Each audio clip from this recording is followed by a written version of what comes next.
कपिल ने अपने show the Kapil Sharma से लोगों को बहुत हंसाया है। भारत समेत विदेश में उनकी जबरदस्त फैन फॉलोइंग है। 500 रुपये से करियर की शुरुआत करने वाले कपिल की आज कुल नेटवर्क करीब 300 करोड़ रुपए है। कपिल कॉमेडी इंडस्ट्री का वो नाम है जो पॉपुलैरिटी और स्टारडम में कई बड़ी सेलिब्रिटी से कहीं आगे है। लेकिन उनका यहाँ तक का सफ़र कई उतार चढ़ाव से भरा रहा है। पिता की मौत के बाद परिवार की जिम्मेदारियाँ कपिल के कंधे पर ही आ गई। पहली बार एक कॉमेडी शो के ऑडिशन से रिजेक्ट हुए, फिर उसी के तीसरे सीजन के विनर बने। इसके बाद वो सफलता की सीढ़ी चढ़ते गए, कई कॉमेडी शो का हिस्सा रहे, विनर बने और पॉपुलैरिटी हासिल की। फिर बॉलीवुड में डेब्यू किया, लेकिन लाइफ में एक ऐसा पल आया जिसमें वो डिप्रेशन की चपेट में आ गए।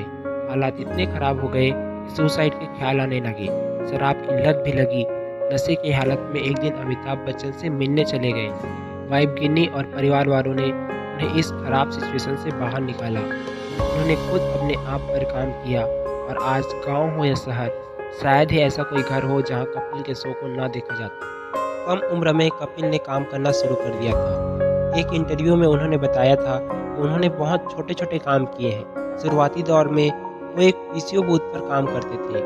वहाँ काम करने के लिए उन्हें 500 रुपये मिलते थे। 10वीं की परीक्षा के बाद वो एक कपड़ा मिल में काम करने लगे। यहाँ उन्हें 900 रुपये महीना मिलता था। हालांकि घर से काम करने का कोई प्रेशर नहीं था, इसलिए कमाई में मिले पैसों से वो म्यूजिक सिस्टम या फिर माँ के लिए गिफ्ट खरीद लाते थे। उन्होंने कम उम्र में इसलिए कमाना शुरू कर दिया था क्योंकि पापा से पैसे मांगना उन्हें अच्छा नहीं लगता था। ये बात है जब कपिल महज 15 साल के थे। उनके पिता अपने दोस्त के साथ सरकारी जीप से घर आए। उन्होंने जीप की चाबी टेबल पर रख दी और दोनों शराब पीने लगे। तभी कपिल उन्हें बर्फ देने के बहाने गए और चाबी उठा ली। उन्हें जीप चलानी नहीं आती थी, लेकिन चाबी लेकर उसे स्टार्ट कर दी। इतने में ही वो जीप पीछे खड़े हुए सब्जी के ठेले से टकराई और सारी सब्जियां बिखर गई। कपिल जैसे ही सब्जियां उठाने के लिए गए, तभी उनके पिता आ गए और उन्हें पीटने लगे। वो पड़ोसियों के सामने कपिल को पीटते हुए घर लाए। कपिल के पिता लंबे समय से बीमार चल रहे थे। इलाज के दौरान जांच में पता चला कि उनके पिता को कैंसर है। ये साल कपिल और उनके परिवार के लिए दुखों से भरा रहा। लंबे इलाज के बाद पिता का निधन हो गया, जिसके बाद आर्थिक दिक्कतों का भी सामना करना पड़ा। इस वक्त कपिल 22 साल के थे।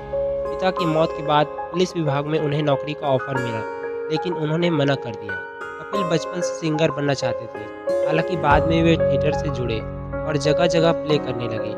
थिएटर करने से उन्हें काफ़ी पॉपुलैरिटी मिली। इस वजह से उन्हें अमृतसर के कॉलेज में फ्री में एडमिशन मिल गया।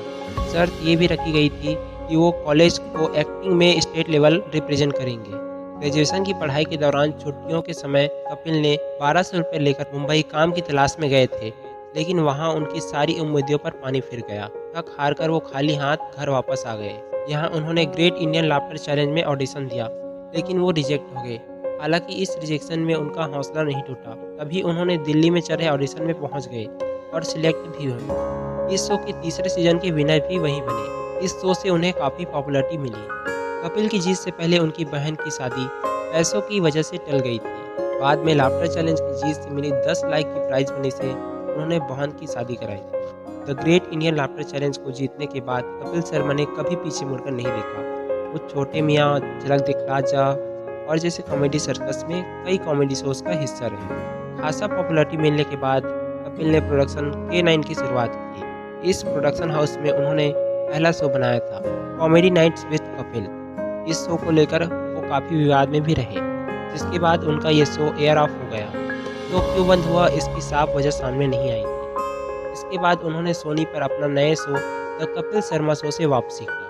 2015 में कपिल ने फिल्म किस किस से प्यार करूं से बॉलीवुड में कदम रखा था। इसके बाद वो 2017 में फिरंगी में नजर आए थे। इसे उन्होंने खुद प्रोड्यूस किया था और फिल्म को बनाने में कपिल ने 33 करोड़ रुपये इन्वेस्ट किए थे। रिलीज़ के बाद दर्शकों ने उन्हें पसंद नहीं किया। फिल्म बॉक्स ऑफिस पर बुरी तरह फ्लॉप रही। इस नाकामी को कपिल बर्दाश्त नहीं कर पाए, जिस वजह से वो डिप्रेशन में चले गए। फिल्म रिलीज़ के पहले भी उनकी हालत कुछ खास अच्छी नहीं थी। उन दिनों वो बहुत लो फील कर रहे थे, जिस वजह से उन्होंने शराब पीना शुरू कर दिया था। घर की चार दीवारी में खुद को बंद कर दिया था। हालत इतने बदतर हो गए थे कि उन्होंने सुसाइड के ख्याल आने लगे थे। किसी से भी वो अपने मन की बात शेयर नहीं करते थे। इस असफलता के बाद उन्हें लोगों का सामना करने से डर लगने लगा था।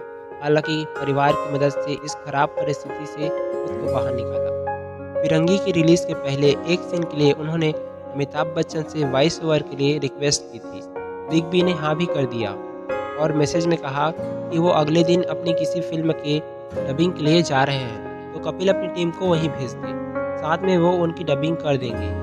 कपिल को लगा कि बिग बी उनकी फिल्म के लिए काम कर रहे हैं, तो उनका फर्ज बनता है कि वो टीम के साथ खुद भी जाए। अगले दिन कपिल 2 पैक शराब पीकर गिन्नी के साथ स्टूडियो पहुंच गए। अमिताभ बच्चन ने फिरंगी का वॉइस ओवर खत्म कर लिया था और अपनी फिल्म के लिए डबिंग कर रहे थे। अमिताभ बच्चन के स्टाफ ने उन्हें अंदर जाने से मना किया, लेकिन कपिल जिद पर अड़े थे। बाद में वो अमिताभ बच्चन से मिले और गिन्नी का परिचय देते हुए उनकी बहू बताया। बाद में कपिल को लगा कि उन्होंने कुछ ज़्यादा ही बोल दिया है और फिर उन्होंने बिग बी से माफ़ी मांगी। इसके जवाब के बदले अमिताभ बच्चन ने मैसेज पर लिखा, जीवन संघर्ष है, जीवन चुनौतियों का ही दूसरा नाम है।